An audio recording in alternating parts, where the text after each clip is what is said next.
그 세 번째 주제는 개헌입니다. 우리 마지막 개헌을 1987년에 했었죠. 그래서 87체제라고도 합니다만 이 벌써 38년이 넘었습니다. 40년 가까이 다 돼가는군요. 근데 그 긴 시간 동안에 사회 발전에 따라서 시대에 맞게 이 개헌할 필요성이 계속 높아졌거든요.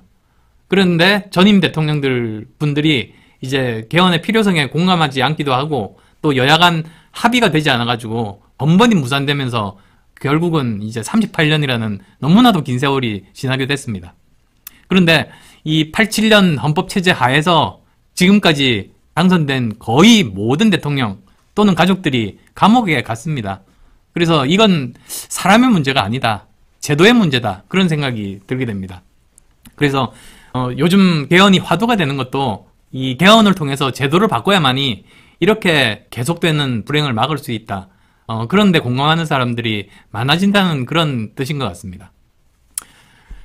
시청자분들 이해를 돕기 위해 가지고 이런 질문 한번 드려보겠습니다. 왜 미국의 트럼프 대통령과 같이 막강한 대통령은 제왕적인 대통령이라고 하지 않는데 한국의 대통령은 제왕적인 대통령이라고 하는가? 그런 질문입니다. 제가 인터뷰에서도 몇 번 말해서 읽으신 분들은 내용을 아실 텐데요. 사실 거칠게 표현해서 미국 대통령이 가진 권한은 하나밖에 없습니다. 바로 행정 권력, 영어로 executive power를 가지고 있습니다. 그런데 한국의 대통령은 무려 5가지 권한 가지고 있습니다. 미국 대통령처럼 행정 권력을 가지고 있고요. 그리고 또 인사권도 가지고 있습니다. 왜냐? 미국에서는 장관이 국회 청문회에서 통과하지 못하면 대통령이 임명하지 못하는데 한국에서는 국회 청문회 통과하지 못한 장관도 대통령이 임명할 수 있지 않습니까? 거기에다가 예산권, 그리고 감사원의 감사권, 그리고 정부 입법이 가능합니다. 그래서 입법권까지 이 5가지를 다 가지고 있는 겁니다.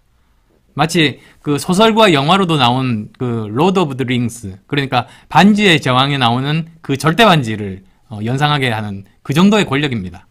그런데 반면에 이 막강한 권한을 가진 대통령을 견제하는 기능이 정말로 약합니다.